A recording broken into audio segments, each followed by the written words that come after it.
ഗുരുമാർഗത്തിലേക്ക് ഏവർക്കും സ്വാഗതം. ശ്രീനാരായണ ഗുരുദേവൻ്റെ അദ്വൈത ദീപിക എന്നുള്ള വളരെ പ്രധാനപ്പെട്ട ഒരു കൃതിയാണ് നമ്മളൊന്ന് പരിചയപ്പെട്ട് വരുന്നത്. ശുദ്ധമായിട്ടുള്ള അദ്വൈത ചിന്ത, ശുദ്ധമായിട്ടുള്ള ജ്ഞാനം ആണ് ഗുരു ഇതിൽ വെളിപ്പെടുത്തുവാനായിട്ട് ശ്രമിക്കുന്നത്. വേദത്തിൻ്റെ അല്ലെങ്കിൽ ഉപനിഷത്തിൻ്റെ ഒക്കെ സാരമായിട്ടാണ് ഈ കൃതിയെ നാം മനസ്സിലാക്കേണ്ടത്. 4 ശ്ലോകങ്ങളാണ് നമ്മൾ ഒന്ന് പരിചയപ്പെട്ടത്. 5-ാമത്തെ ശ്ലോകത്തിലേക്ക് വരുമ്പോൾ ഗുരു പറയുകയാണ്, ആരായികിൽ ഈ ഉലകമില്ല, ഇത് അവിദ്യ. തത്വമോരാതവർക്ക് ഇത് ഉലകായി വിലസും ഭ്രമത്താൽ. ആരാൽ വിളക്കരികിലില്ല, പിശാചിതന്ധകാരം ഭയന്നവന് ഇരുട്ട് പിശാചു പോല. ഗുരു പലപ്പോഴും ഇത് ആവർത്തിച്ച് സൂചിപ്പിക്കാറുണ്ട്.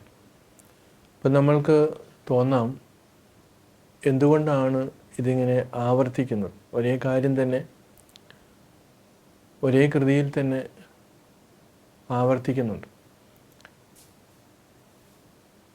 പൊതുവെ ഈ അദ്വൈത വേദാന്തത്തിൽ മാത്രം ഇത് വീണ്ടും വീണ്ടും ഉപദേശിക്കുന്നതിൻ്റെ, ആവർത്തിക്കുന്നതിൻ്റെ കാരണം ഇത് നമ്മൾക്ക് ഉറയ്ക്കുക എന്നുള്ളതാണ്. നമ്മുടെ സ്വരൂപത്തെക്കുറിച്ചാണ് പറയുന്നത്. ഈ സ്വരൂപ വിസ്മൃതിയാണ് നമ്മുടെ ദുഃഖത്തിന് കാരണമായിട്ടുള്ളത്. അതുകൊണ്ടാണ് ഈ ആരായികിൽ ഉലകമില്ല, ഇത് അവിദ്യയാണ്. അവിദ്യ, അജ്ഞാനം, മായ എന്നൊക്കെ പറഞ്ഞ് പല പേരുകളിലാണത് അറിയപ്പെടുന്നത്. പൊതുവെ അവിദ്യ എന്നാണ് പറയുന്നത്, അല്ലെങ്കിൽ മിഥ്യ എന്നൊക്കെ പറയും. ബ്രഹ്മസത്യം, ജഗത് മിഥ്യ എന്നാണ് പൊതുവെ എല്ലാവരും അറിയപ്പെടുന്ന ഒന്ന്. അപ്പോൾ ഈ ഉലകം, ഈ ലോകത്തെ നമ്മൾ വിശകലനം ചെയ്യുമ്പോൾ ആരായികിൽ, അത് അന്വേഷിച്ചു കഴിഞ്ഞാൽ ഉലകം ഇല്ല. ഒരുപാട് ഉദാഹരണങ്ങളിലൂടെ അത് ഗുരു പറയാൻ ശ്രമിച്ചിട്ടുണ്ട്. അതുകൊണ്ട് തന്നെ നമ്മൾക്ക് ഇതിനെക്കുറിച്ചുള്ള വ്യക്തമായിട്ടുള്ള ഒരു അവബോധം അല്ലെങ്കിൽ ഒരു ഉറപ്പ് വരുന്നത് വരെ ഇതിനെക്കുറിച്ച് വിശകലനം ചെയ്തുകൊണ്ടേയിരിക്കണം, സ്വയമായിട്ട്. അത് മറ്റുള്ളവർക്ക് വേണ്ടിയിട്ടല്ല. അപ്പം നമ്മൾ നമ്മുടെ യഥാർത്ഥത്തിലുള്ള സ്വരൂപത്തെ മറച്ചു വെച്ചുകൊണ്ട്, അല്ലെങ്കിൽ അത് നമ്മൾ തെറ്റായി ധരിച്ചുകൊണ്ട് ഈ കണ്ണുകൊണ്ട് കാണുന്ന ലോകമാണ് സത്യം എന്നുള്ള ഒരു ഉറപ്പിൽ നമ്മൾ പോയിക്കൊണ്ടിരിക്കുകയാണ്. അതുകൊണ്ട് തന്നെ അത് നഷ്ടപ്പെടുമ്പോൾ നമുക്ക് വല്ലാത്ത ദുഃഖവുമാണ്. നമുക്ക് ഏറ്റവും പ്രിയപ്പെട്ടതായിട്ടുള്ള അതൊക്കെ നമ്മൾ വിട്ടുപോകുന്നു, അല്ലെങ്കിൽ നശിച്ചു പോകുന്നു. നമ്മളുടെ ഏറ്റവും പ്രിയപ്പെട്ട ശരീരം, എല്ലാവർക്കും ഏറ്റവും പ്രിയപ്പെട്ടത്, ഏറ്റവും മമതയുള്ളത് ശരീരത്തോടാണ്, സ്വന്തം ശരീരത്തോടാണ്. ആ ശരീരം പോലും നമ്മളെ വിട്ടുപോകുന്നു. അതെന്തുകൊണ്ട്? ഇപ്പോൾ ബുദ്ധൻ ഒക്കെ കൊട്ടാരത്തിൽ ഒന്നിനും ഒരു കുറവില്ലാതെ കഴിയുന്ന കാലത്ത് ഇടയ്ക്ക് നഗരത്തിലേക്കൊക്കെ പോകും. അപ്പോൾ അദ്ദേഹത്തിൻ്റെ ജാതകപ്രകാരം പറയുന്നുണ്ട്, അദ്ദേഹത്തിൻ്റെ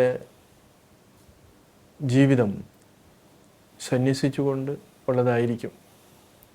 അതുകൊണ്ട് പലപ്പോഴും പല പ്രധാനപ്പെട്ട സംഭവങ്ങൾ, ഒന്ന് മരണം, അതുപോലെ ശരീരത്തിൻ്റെ ആ ഒരു ശോഷണം, ഇങ്ങനെയുള്ള കാര്യങ്ങളൊക്കെ കാണിക്കരുത് എന്നൊക്കെ ജ്യോത്സ്യന്മാരും മറ്റുള്ള ആസ്ഥാന പണ്ഡിതന്മാരൊക്കെ പറഞ്ഞിട്ടുണ്ട്. അപ്പോൾ പരമാവധി ഏറ്റവും കണ്ണിന് ആനന്ദകരമായിട്ടുള്ള കാഴ്ചകൾ മാത്രമേ ഈ രാജകുമാരൻ്റെ മുൻപിൽ കാണിക്കുവാനായിട്ട് ഉള്ള ഉത്തരവ് രാജാവ് കൊടുത്തിട്ടുള്ളത്. പക്ഷേ ഇതിനെയൊക്കെ കണ്ണുവെട്ടിച്ച് അദ്ദേഹം പലപ്പോഴും പുറത്തു പോകുമ്പോൾ പല കാഴ്ചകളും കാണുന്നുണ്ട്. മനുഷ്യൻ്റെ ദുഃഖം,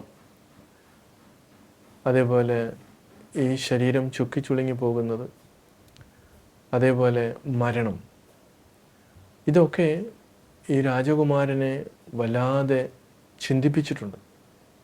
അദ്ദേഹം പലരോടും ചോദിക്കുന്നുണ്ട്, പക്ഷെ ആർക്കും കൃത്യമായ ഉത്തരം പറയുവാൻ സാധിക്കുന്നില്ല. അങ്ങനെയാണ് അദ്ദേഹം ഇതിന് ആത്യന്തികമായിട്ടുള്ള ഉത്തരം തേടി കൊട്ടാരം വിട്ടിറങ്ങുന്നത്. അപ്പോൾ കൊട്ടാരത്തിൽ എല്ലാവിധ സുഖ സൗകര്യങ്ങളും ഉണ്ടായിട്ടും അതിൻ്റെ ഇടയ്ക്ക് കണ്ണിൽപ്പെട്ട ഈ ദുഃഖകരമായിട്ടുള്ള കാഴ്ചകൾ അദ്ദേഹത്തെ വളരെയധികം ചിന്തിപ്പിച്ചു എന്നുള്ളതാണ്.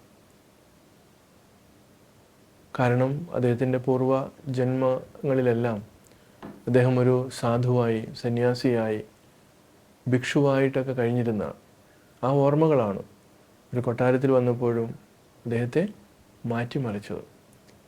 അങ്ങനെ ഒരു രാജ്യം തന്നെ ഉപേക്ഷിച്ച് ഇറങ്ങിയ ബുദ്ധൻ അല്ലെങ്കിൽ രാജകുമാരൻ സത്യത്തിലേക്ക്, ആ സത്യത്തെ സാക്ഷാത്കരിക്കുകയും ലക്ഷക്കണക്കിന് ആളുകളെ അതിന് ഉദ്ധരിക്കുവാനായിട്ട് ശ്രമിക്കുകയും എന്നതൊരു ബുദ്ധമതമായിട്ടൊക്കെ കാണുന്നുണ്ട്. അപ്പോൾ അതിൻ്റെ അടിസ്ഥാന തത്വം എന്ന് പറയുന്നത് ഇത് തന്നെയാണ്.